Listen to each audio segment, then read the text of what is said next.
up our theme this month, which is your personal GPS. And we've done it in kind of an eclectic way. The first two Sundays of the month I didn't speak, so our guest speakers discussed it in their own way, not specifically, but in their own way, with Gino Walker looking at being guided by joy and living from joy, and then Terry McBride. Gino was the first Sunday of the month, and then Terry McBride last week in his perfect way of looking at two basic fundamental science of mind principles that you're already whole and you already are creating, so pay attention to what you're creating. Again, how are we being guided? How are we living our lives? So beautiful ways that they touched on the idea of our GPS. And then last Sunday we got more specific with it. I came back and got more specific with this theme. And I told you then, and in case you weren't here last Sunday, I want to make sure you know this because it's kind of, I think it's a nice, interesting fact, that the global positioning system, which, you know, in our cars or on our phones to help us figure out where we're going, is a system, a network of 24 satellites up there worldwide, up there in the sky, worldwide, 24 satellites that then connect to radio stations down here, receiving stations down here, which then our GPS plugs into, and it can find us, it can pinpoint us, the minute position that we're at, and then can guide and direct us to wherever we want to go as long as we plug in that in destination.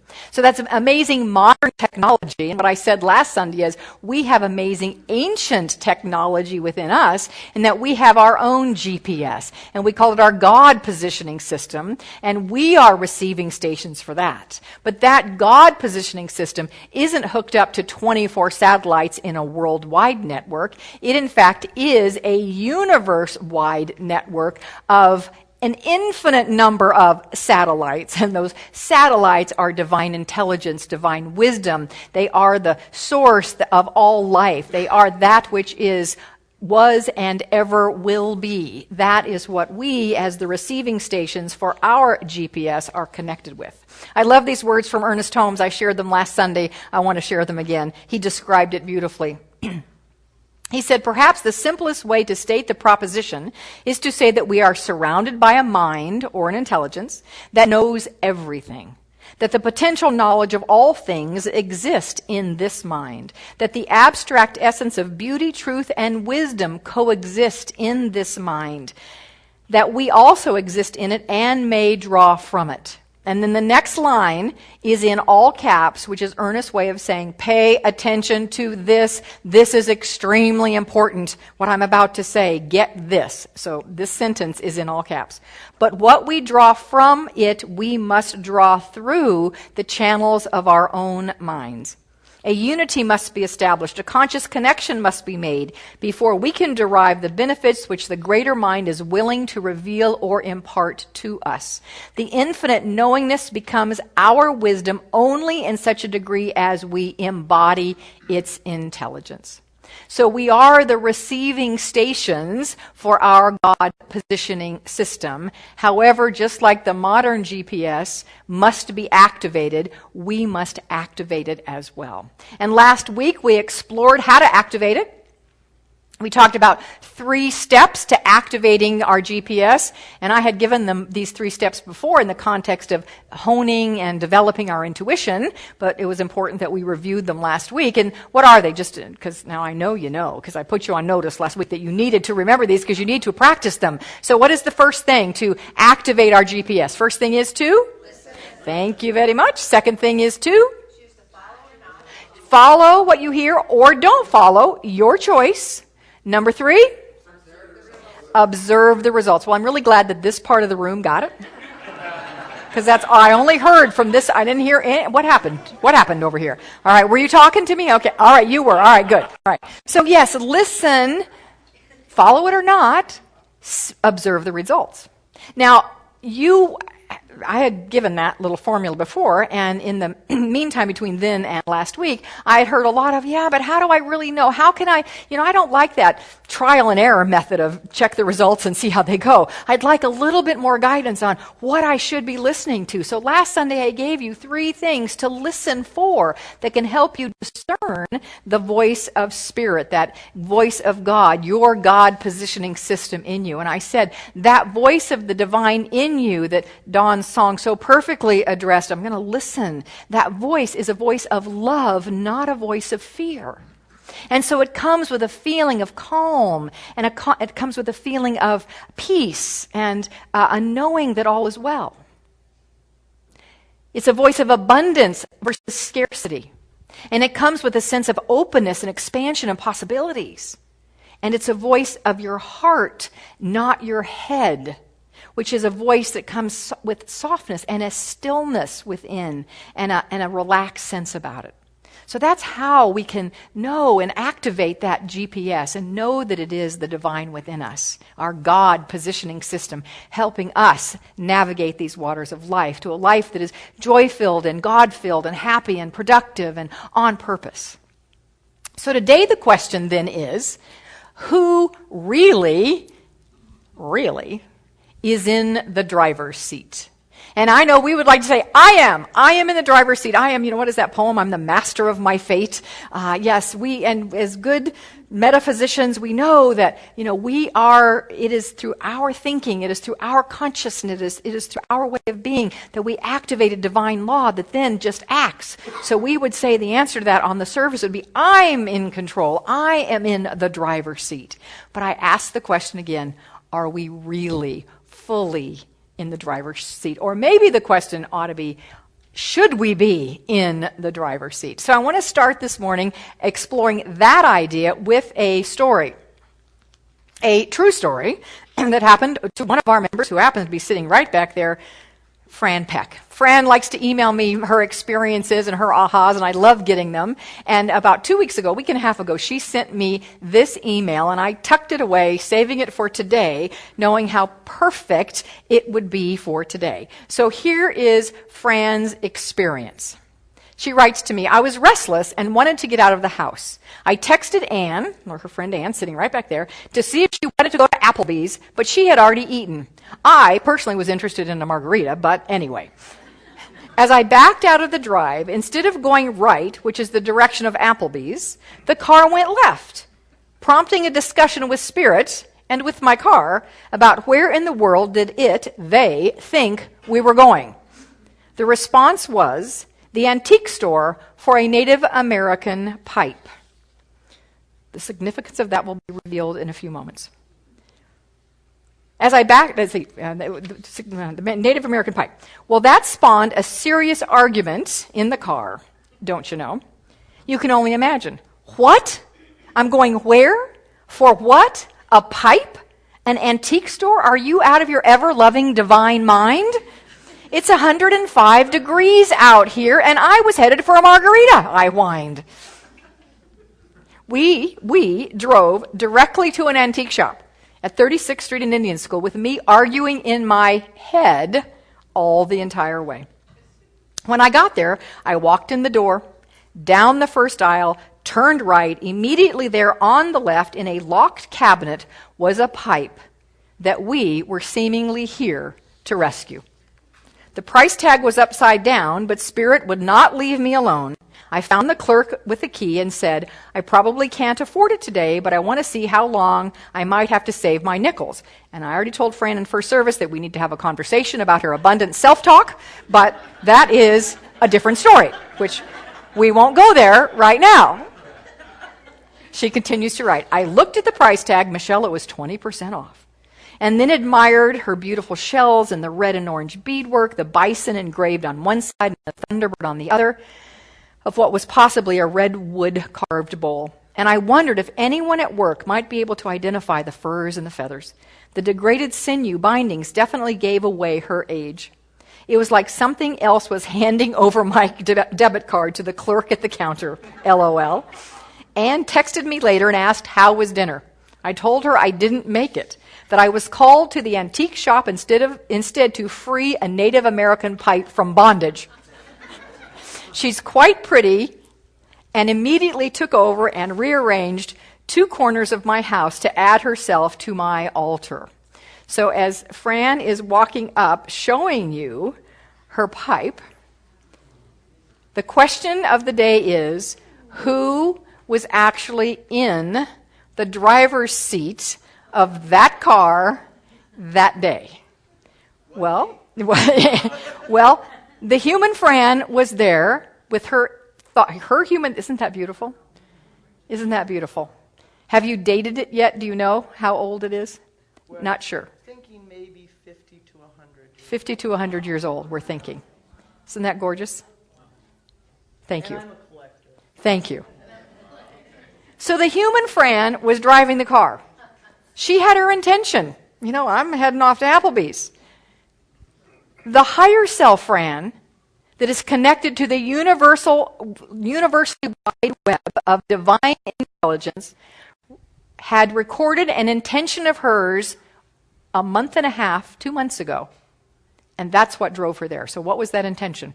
Fran came to the Animal Chaplain Conference that was held here in early June. And Michelle Howell was there. She's an animal chaplain and religious science practitioner, and she did a Native American pipe ceremony workshop. Fran attended that. And after that, Fran emailed me and said, oh my gosh, it was amazing. I had this vision of having that actually offered on a sunrise service in our meditation garden. But we didn't have anybody here who had a pipe or who could do something like that. We didn't have anybody that could do that. Fran was the instrument in having us have Michelle do her workshop here last week. Fran was the reason we had that. She was so enthusiastic about it. So a month and a half ago, this occurs. Fran goes to that workshop, thinks at the time, wow, it would be great to have that ceremony at CLF. Not only did she think that, she thought one step beyond that, and here's what she wrote to me then. This is a month and a half ago. I saved it because I knew it would be perfect for something somehow, somewhere. Here it is, today. As Michelle was performing the ceremony during the Animal Ministry Conference in the Meditation Garden, I was standing there. I could actually see this Native American pipe ceremony as part of a sunrise service. It is so spiritual. It is so natural. And please don't laugh because I'm serious. I actually had the vision of me performing this ceremony.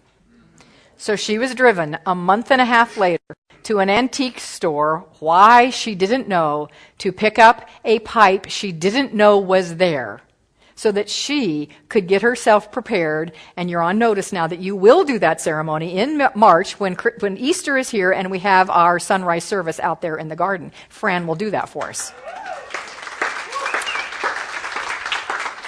The universe is a perfect system.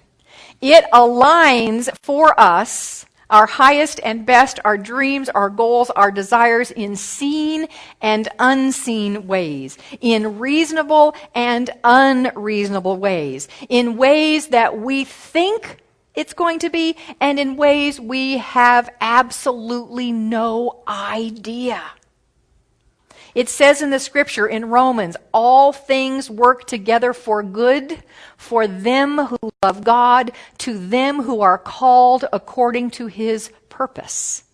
To me, this says that when we are doing our work to activate our GPS, that's what that to me says, then the universe aligns. When we are in alignment with our divine purpose, then the universe just unfolds in ways that, as I said already, we cannot even begin to understand.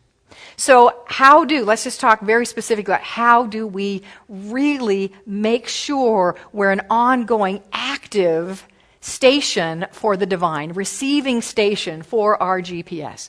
Well, one way, of course, we've talked about this before, and all of this we've talked about it, but that's to have our mind open, our hearts open to possibilities. To have our thinking open to possibilities, not to limitation. We oftentimes walk around saying that we're open, but then I hear words that come out of our mouths, mine included, and it indicates we are actually not open. We are closed. We have our mind closed. Ernest Holmes did not coin the phrase, change your thinking, change your life, because it's a catchy phrase, although it is a catchy phrase. He coined it because that is the way it works. When we open our minds and think in a different way, then we open up the universe to unfold in mysterious and amazing and ways that we could never have orchestrated ourselves because we're just not that smart. Although we are smart, we're not that smart. We're not as smart as the infinite. Another way that we keep our receiving station active and alive is that we do whatever works for us to stay connected. Whatever that means. Is that our daily practices, and maybe that's sitting for an hour ohming, or maybe that is in the shower when you get ready in the morning and that water is flowing over you, that you're doing your affirmations and prayers, and you use that water as a metaphor for the divine flow of life. There's no right or wrong way to do that. Maybe it means coming to service on Sunday or watching us online. Maybe it means taking a class. Maybe it means, whatever it means for you, only you can say. But are you doing something every day that helps you stay connected to the divine and not mesmerized, hypnotized by this world of form, which can be very seductive and very convincing? Very seductive, very convincing. Are we living from our purpose, which is, of course, the purpose is, whatever that is, it is being revealed through our hopes and our desires and our dreams. Are we living in alignment with that? Are we living in alignment with what God has planted in our hearts to be, do, have, and experience? Are we living in alignment with that? Are we doing whatever it takes for that? Do we have a vision? Do we read that vision on a regular basis? Do we visualize that vision? Do we spend time contemplating it? Do we have meetings with our CSO? If you don't know what that means, go back and listen to last month. Are we taking action steps? All of these things are how we stay in alignment with an open receiving station. I love these words from Esther and Jerry Hicks. We bless Jerry now that he is no longer in this earthly form, but we bless him and Esther's work as she continues on. They wrote in a book, The Amazing Power of Deliberate Intention. Consider the GPS in your vehicle. While it does have the facility to pinpoint your precise location, it is of no value to you in terms of guidance until you enter or program in your desired destination. But once it has that information, it can begin to calculate a proposed route from where you currently are to where you want to go. In the same way, the relationship between where you are and where you want to be is the basis of your personal guidance system. So you have to have an intention of where you want to be. That's your vision, that's your goals. Those are your objectives, whatever word you want to use, your dreams, your hopes. So I'm hoping we're doing all of those things. There's one more. There's one more thing that must be done. If you really want to align with the higher self, if you really want divine intelligence to be the driver. And I will confess in a few moments how I did not do this, right? But then had a big learning around it. The thing that we must do in order to truly let the divine wisdom of the universe, much wiser than ours, is we must let go. Surrender. We must let go of the way we think it ought to be. Oh my goodness, does anybody have challenge with that? Come on, raise your hand, because I know you all do. We have our vision, we have our picture. This is what we want. We may be extremely attached to it, and we may think it is the absolute best thing, and there is nothing that could be better than that. That's what we want. And then we hold on to it so tightly that the universe has no way to work its magic. And there is magic in this universe. There absolutely is magic in this universe when we allow it. CLF's founder and my mentor, Dr. Leonard Minks, was in first service, and right about this time, he says, "Tell him you got to become a living embodiment." So I did, and he sits there from the third. He still mentors me 18 years later, and that's fine. So yes, you do have to become a living embodiment of your dreams and your desires. Yes, you do. Yes, live it, embody it, and then let it go. So there's both. There's both. There's a beautiful poem written by religious science minister Sapphire Rose. It also out there in the ethers is attributed to Ernest Holmes, but it isn't, I'm quite sure. This is not the way Ernest wrote, and there are a couple references that Ernest would not have said. So I'm sure it's not Ernest Holmes, but beautiful religious science minister Reverend Sapphire Rose. She wrote this. It's called She Let Go. She let go without a word or a thought. She let go. She let go of the fear. She let go of the judgments. She let go of the confluence of opinions swarming around in her head. She let go of the committee of indecision within her. She let go of all the right reasons, wholly and completely, without hesitation or worry. She let go. She didn't ask anyone for advice. She didn't read a book on how to let go. She didn't search the scriptures. She just let go. She let go of all the memories that held her back.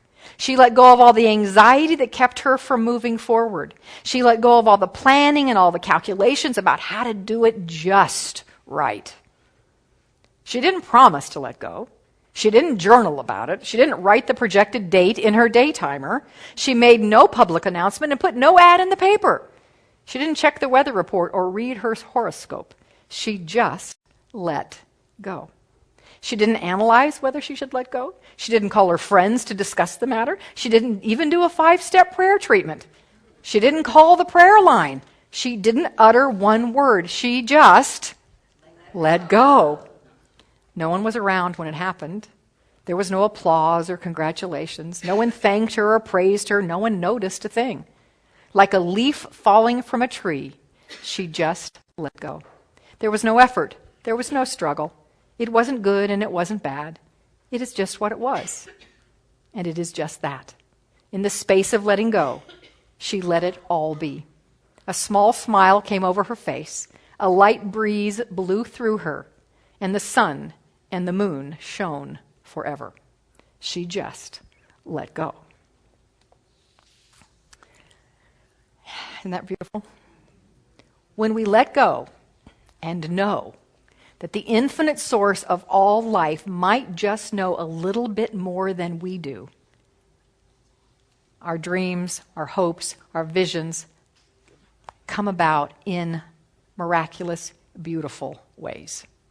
So I started this exploration with a story about Fran. I want to end this exploration with a story about us and me. I have had a vision for this ministry for well over 15 years. I don't know how many years, but I've been the minister of CLF and a minister for over 18 years. And it's been at least 15 that I have had a vision for something to happen here. I have wanted to bring here the person who I believe embodies fully the words of Ernest Holmes in our Science of Mind textbook. The very first line of the Science of Mind textbook is, we all look to the day when science and religion walk hand in hand. I have had a dream, a vision, to bring the person that I believe embodies that to this church for the last 15 at least years. And when we were in the old building, before we moved here, when we were much, much smaller, I worked with his booking person, and to be honest, it just didn't work. We weren't big enough to bring him here at that time. And so I let go of that vision, although I never really did. I always had it. It was always there in my heart, but I let go of it actually happening here. And I'll tell you in a minute who it is, but I went to see him in Tucson and I read his books, but I let go. Kind of. I never really did let's be honest. Let's just be honest. I never really let it go. Let me be really frank with you. I didn't let it go. But I did let time pass, and I didn't push the river, as they say. So time did pass. And early last year, or spring of last year, I was having a conversation with a dear friend of mine who has a church smaller than ours in California. And she said, Michelle, I am so excited. I just want you to tell you that we have scheduled 4 amazing speakers for us this year. And we've had 2 of them already, and it has been a sellout. It's been amazing. It's incredible for our community. And I want to tell you about this. And one of them was my guy. And I thought, if they can bring him to a church smaller than ours, we can bring him to CLF. So I got on the phone with Greg Braden's, you know who he is, with his booking agent. And this was last year, about April, May. And we worked it out. She's like, yep, he can come. We set a date for 2015. He can be there. I put together a proposal, a budget. I ran it through a couple of subcommittees. We were all good to go. And without going into any gory details, because they are not necessary at this point, our leadership at the time said no to my vision. My vision was to bring him here in this room, to have that amazing consciousness. Do you know who he is? Just raise your hand. Yeah, you know. All right. And those of you who don't, author of many, many, many, many, many books. And if you want to explore him, read The Isaiah Effect, or Fractal Time, or The Lost Mode of Prayer, or his newest one, Turning Point. Which one do you like?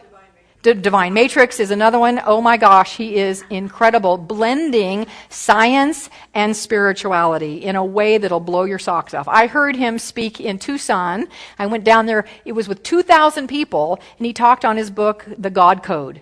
And without being able to describe, because it was 10 hours of him lecturing to describe this, he has scientifically proven that in every strand of our DNA, the word God is written. Mind-blowing stuff. So my vision was not to have him in a hall of 2,000, but to bring him here, an intimate setting with Gregg Braden, 200 people, and you and 199 other people, and Greg. Having that an all-day experience with him, to have the energy of his presence in this room, to fill this space, to have all of us have the opportunity to come to our own home, to have him and experience him here, and then to invite others who've maybe never heard of this place before come because they wanted to come hear Gregg Braden. So we would invite others to our home and showcase our campus. This was my vision. And our leadership at the time did not share that vision. And so the answer was no. And I will tell you, and the word that came to me that lived with me for a while was I was bereft. I was absolutely bereft.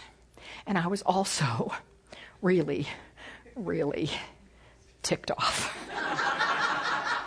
I was really, really mad. And I know I'm a spiritual teacher, not supposed to get mad.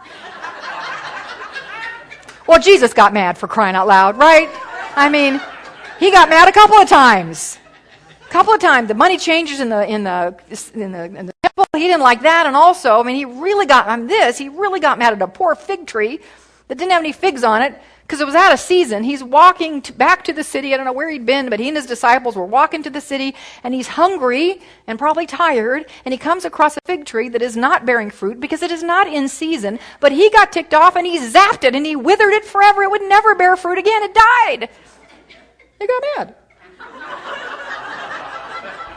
I got mad. I had been in the driver's seat. I was driving, getting Gregg Braden here. I was driving it, and all of a sudden, I got derailed. I thought I got derailed. Stephen Jobs, in the commencement address he gave not too long before he passed away, he said, "You can only put the dots together in hindsight."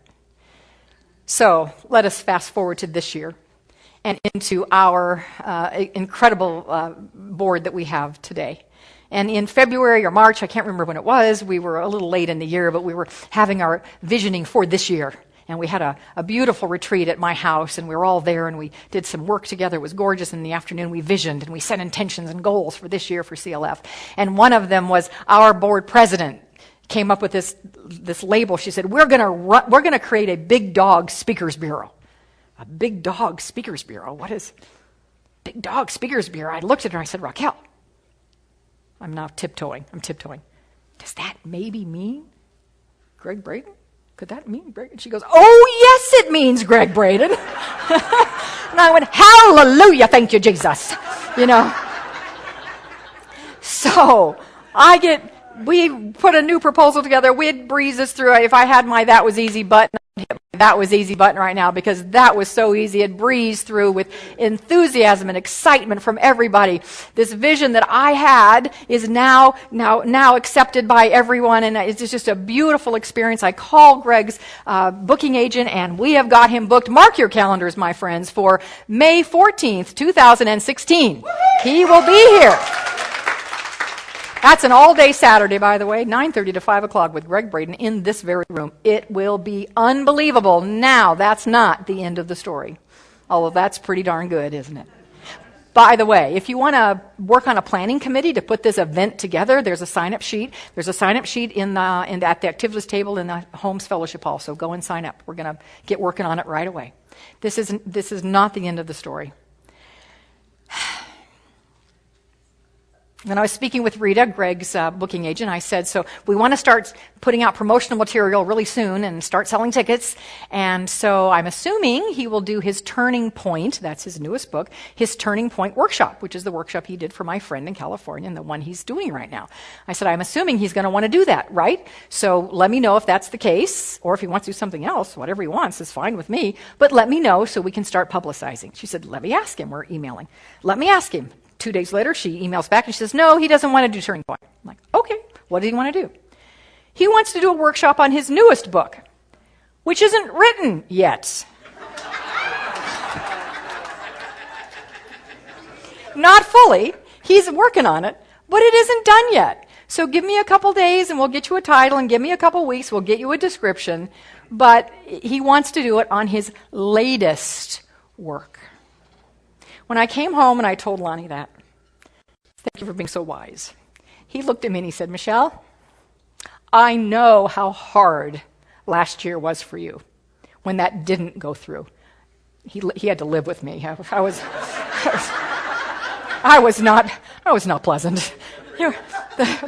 Bless this man, he's a saint. He said, I know how hard that was for you.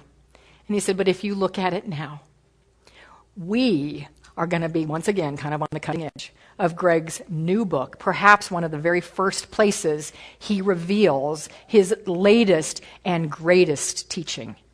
How perfect. That couldn't have happened if he'd come in 2015. It can only happen when he comes in 2016. So who was driving that vehicle? Yeah, something way bigger than me. Something way bigger than me. Yeah. So if you might be sitting there, yeah. You might be sitting there this morning with something that you have wanted and it hasn't manifested, and you're bereft or you're angry or whatever it might be. Believe me, from my heart of hearts, I understand. I completely understand. And what I'm going to invite you to do right now is to know that the universe is a perfect system. And we can be in the driver's seat, yes, but there comes a time where we have to step aside and put God there and let God drive it. And as God drives it, we will be blessed beyond our wildest dreams.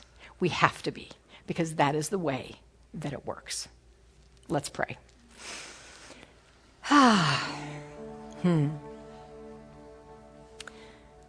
So knowing, opening our hearts and our minds big to a knowing that the one presence, the one power is infinite intelligence, is all the wisdom that there is, and but a bazillion times more than the greatest chess player there ever was, can see the moves 10, 100 moves ahead, can see the orchestration of our dreams, of our hopes, our desires, way beyond what we can see. This is the energy in which we live and move and have our being. This is the life that has manifested itself as us. This is the truth of our being and the truth of what we are connected to, because we are immersed in and one with. So I speak my word here this morning into God's perfect law, into the perfect system. And I know for anyone here this morning who may have a sense of struggle over whatever an issue it might be, that there is an opening today of the hands. There was a releasing of the wheel of the car, and there is a moving over and a placing divine intelligence, divine wisdom, universal order, harmony, peace, that which we call God, placing that in the driver's seat, knowing it will only drive us to the manifestation of our dreams and our hopes and our desires in ways we could not imagine. For anyone here this morning who has been hanging on to that steering wheel, I accept this for them. Whether it's a big deal or a little deal, there is no big or little in God. And so in this, we are uplifted, we are strengthened, we are buoyed in our faith our faith in the good, our faith in divine wisdom, our faith in the perfect way that the universe unfolds and the way life works. So I'm grateful for this. I'm so very, very grateful, and I call it good, ever so very, very good. And with gratitude, faith, and trust, I let go. I release. And I know that it is done. And together we say, and so it is. Amen.